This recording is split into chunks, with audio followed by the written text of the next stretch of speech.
Halo penonton, saya Farbiza Abdan Malikul Mulki, salah satu dosen astronomi FMIPA ITB.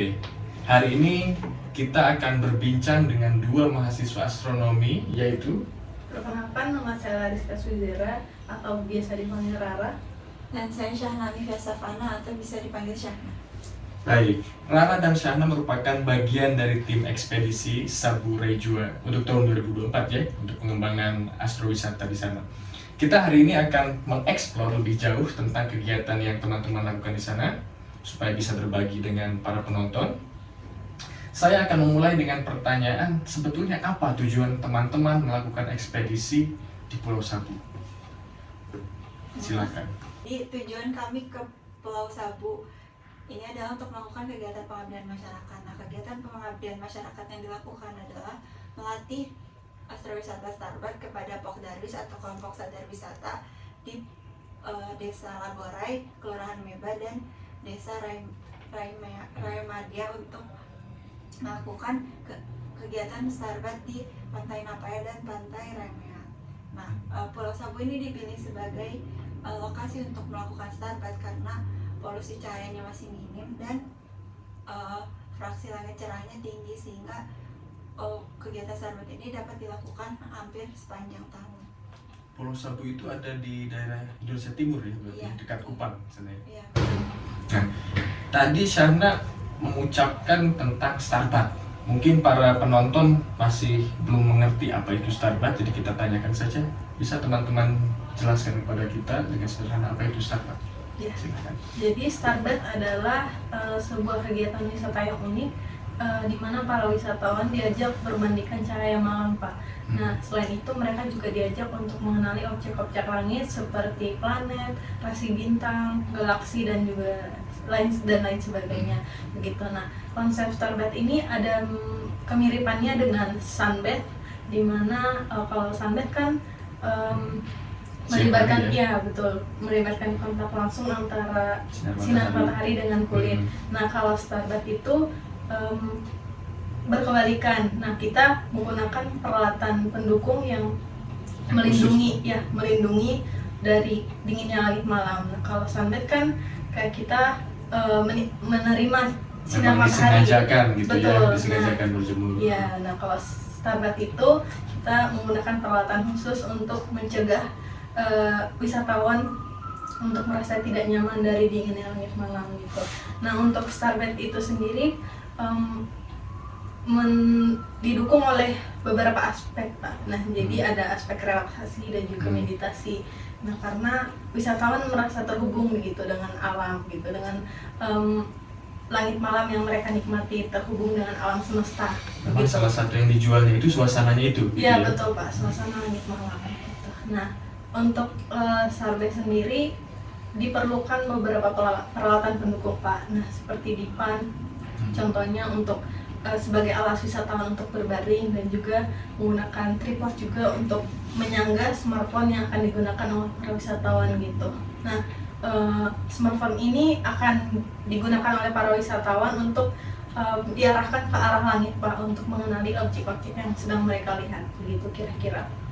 Oke. Menarik.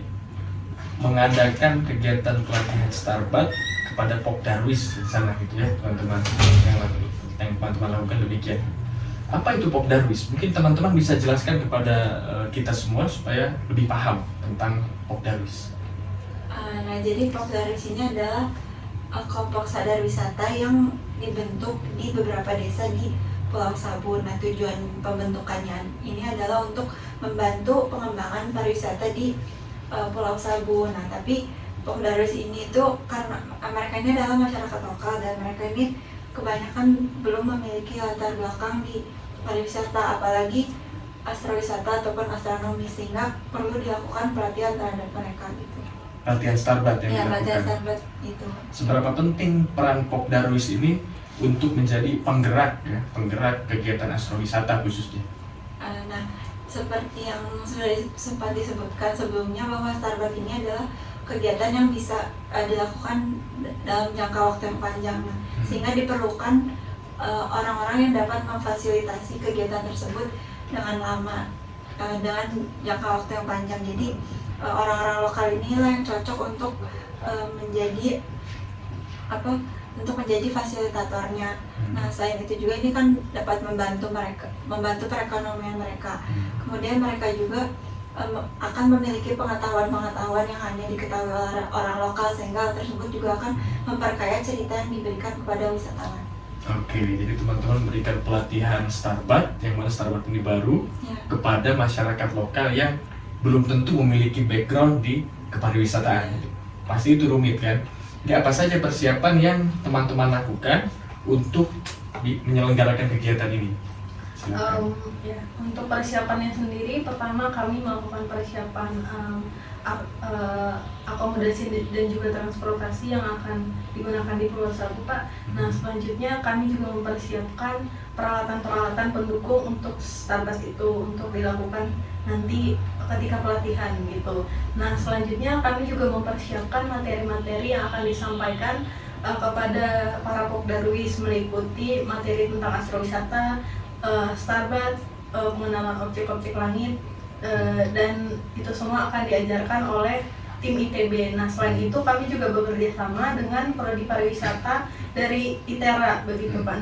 Nantinya tim ITB akan mengisi materi terkait astronomi dan tim ITERA akan mengisi materi terkait pariwisata begitu Pak, kira-kira persiapannya. Oke, luar biasa.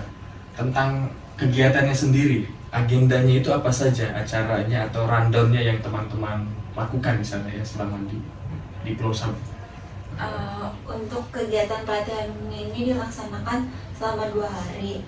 Nah, di hari pertama itu dilakukan pembekalan materi kepada Pokdarwis di kantor Bupati Saburai Jua. Nah, pembekalan materi ini ada materi-materi yang dibawakan ini ada yang pertama materi astrowisata oleh Pak Kunjaya, kemudian materi Starbucks oleh Pak Giza, materi pariwisata oleh Pak Asep dari ITERA, kemudian materi terkait pengaruh cuaca dan iklim kepada pengamatan astronomi oleh Pak Zadran, dan kemudian materi terkait pengenalan benda-benda langit oleh Laksma, dan materi pengenalan aplikasi penunjang Starbucks oleh saya. Nah, materi-materi inilah yang diperlukan untuk memberi pengetahuan dasar terkait astronomi, astrowisata, dan pariwisata kepada Pokdarwis. Nah, selama pelatihan itu Pokdarwis cukup aktif karena mereka ada yang bertanya, dan juga waktu dilakukan uji coba, waktu dilakukan praktik penggunaan aplikasi untuk Starbucks itu mereka juga bersemangat gitu. Nah, di hari kedua baru dilaksanakan praktik pelatihan.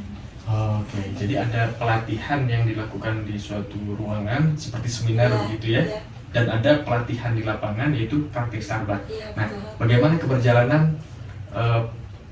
pelatihan atau praktek Starbucks yang dilakukan oleh teman-teman? Nah, pada hari selanjutnya wisatawan, maksud saya Pokdarwis diberikan pelatihan lanjutan mengenai cara menyambut wisatawan Pak. Bagaimana cara menyambut wisatawan yang baik dan juga memperkenalkan tempat wisata tersebut. Nah, para Pokdarwis sendiri sangat antusias dan juga semangat ketika diajarkan tentang hal tersebut. Nah, dan juga ketika para wisatawan datang, mereka para Pokdarwis sangat dengan baik gitu menyambut para wisatawan karena sudah diajarkan.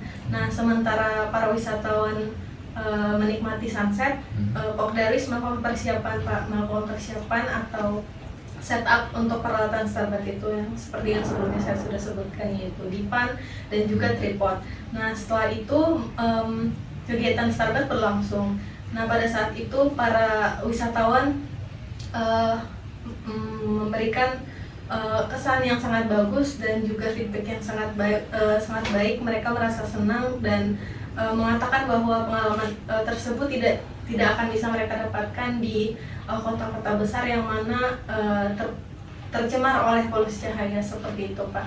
Nah, pada saat itu juga para wisatawan berkesempatan untuk bertanya lebih lanjut mengenai objek-objek yang mereka sedang lihat di arah pandang mereka kepada para ahli-ahli astronomi yang pada saat itu juga ada di pantai tersebut, begitu Pak. Oke, memang karena Starbucks ini sesuatu yang baru ya, jadi mendapatkan feedback yang bagus juga dari para wisatawan, itu pengalaman yang benar-benar belum didapatkan sebelumnya. Tapi mengajarkan sesuatu yang baru, apalagi kepada orang awam ya, orang masyarakat lokal yang bertindak sebagai Popdarwis, itu tentu memiliki kerumitan atau tantangan tersendiri. Nah, dapatkah teman-teman ceritakan tantangan yang teman-teman hadapi sekaligus saran barangkali untuk menanganinya? Silakan. Nah, mungkin tantangan yang paling besar adalah memberikan materi yang cukup rumit Membahasakannya ya, dengan dan membahasakannya dengan dalam yang lebih sederhana gitu. Karena banyak sekali materi yang bahasanya masih terlalu saintifik sehingga bisa membingungkan bagi Popdarwis yang belum punya ilmu dasar gitu. Nah, kemudian juga materi itu kan waktu itu dibawakannya dalam 1 hari penuh gitu. Jadi itu juga mungkin agak agak sulit untuk dicerna karena terlalu banyak materi yang disampaikan di 1 hari yang sama. Nah, jadi untuk saran kedepannya mungkin ya, kalau melakukan pelatihan lagi itu bahasa yang digunakan dipermudah, dibuat lebih sederhana, kemudian mungkin bisa dilakukan beberapa hari. Nah, tapi sepertinya setelah dilakukan praktik itu, Popdarwis lebih terbayang akan implementasi dari materi yang sudah diajarkan di hari sebelumnya, sehingga praktik itu juga adanya praktik ini bisa tetap dilanjutkan untuk pelatihan-pelatihan selanjutnya gitu. Nah, pelatihan selanjutnya ini menurut saya sangat dibutuhkan karena Popdarwis itu perlu terus diawasi dan dilatih supaya mereka bisa sampai mahir. Bila perlu memang suatu saat disediakan fasilitas resmi ya mereka untuk belajar kepariwisataan gitu ya. Oke, nah teman-teman selain melakukan kegiatan pelatihan kan juga membawa wisatawan. Nah, kegiatan apa selain astrowisata khususnya Starbucks yang para wisatawan lakukan di sana? Nah, kami sendiri membawa 10 orang wisatawan ke Pulau Sabu, Pak, untuk melakukan sebuah tur astrowisata yang meliputi eksplorasi alam dan budaya serta kegiatan astronomi itu sendiri. Nah, untuk kegiatan astronomi dilakukan pengamatan komet Pons-Brooks pada hari ketiga, dan juga untuk pelaksanaan Starbucks sendiri di hari ke-4 begitu, Pak. Nah, selain melakukan kegiatan astronomi ini, mereka juga berkesempatan untuk mengunjungi tempat-tempat wisata alam dan budaya yang ada di Pulau Sabu. Kenapa perlu dilakukan hal tersebut? Karena astrowisata itu sendiri tidak akan bisa berjalan tanpa ada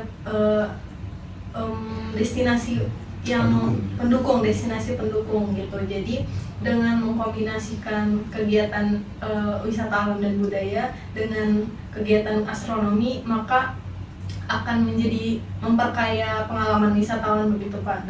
Dengan hal ini diharapkan Pulau Sabu menjadi destinasi wisata yang unik gitu, yang berbeda dari destinasi wisata yang ada di Indonesia. Ya, begitu. Oke, sangat menarik. Nah, apa momen yang paling berkesan bagi teman-teman selama melaksanakan kegiatan ini? Silakan. Kalau untuk saya sebenarnya seluruh pengalaman ini sangat berkesan, tapi mungkin yang paling berkesan itu adalah waktu saya mengikuti kegiatan festival Niki Maja 2 di Pulau Rejua yang diikuti karena ada undangan dari Bupati Sabu Rejua. Nah, festival ini tuh kebanyakan didatangi oleh orang-orang sekitar Pulau Sabu gitu. Nah, jadi sebagai orang jauh yang mendapatkan kesempatan langka ini, saya sangat bersyukur dan jadi sehingga itu menjadi pengalaman yang berkesan untuk saya. Festival Niki Maja itu salah satu aja promosi ini ya, wisata berarti Iya, di dalam sana. Itu ada orang Aceh juga di sana. Kalau untuk Rara? Untuk saya pribadi, pengalaman paling berkesan itu ketika melakukan pengamatan komet, Pak. Nah, pada saat itu sayangnya kami tidak berhasil melakukan menangkap citra komet itu, citra komet Pons-Brooks, karena beberapa hal, yaitu awan tipis dan juga cahaya ufuk pada saat itu. Nah, meskipun demikian, para wisatawan tetap bisa menikmati acara tersebut karena mereka berkesempatan untuk mempelajari sebuah aplikasi yang bernama Stellarium, di mana mereka bisa mengenali objek-objek langit yang sedang mereka lihat di arah langit yang mereka lihat begitu Pak. Nah selain itu mereka juga berkesempatan untuk menanyakan lebih detail begitu terkait topik astronomi ataupun terkait objek yang sedang mereka lihat. Dan selain itu juga mereka berkesempatan juga untuk melakukan astrofotografi Pak, karena pada saat itu terlihat Milky Way Pak. Pada saat itu terlihat jelas sehingga mereka sangat merasa antusias dan senang ketika melakukan astrofotografi hanya dengan menggunakan smartphone Pak. Begitu kira-kira ya. Mengapa berkesan? Karena saya takut mereka merasa kecewa karena tidak melihat komet, tapi sebaliknya mereka malah merasa senang begitu Pak, karena bisa melakukan kegiatan lain selain pengamatan komet. Barangkali itu potret Milky Way pertama yang pernah para wisatawan ambil ya? Betul Pak. Oke. Betul. Baik.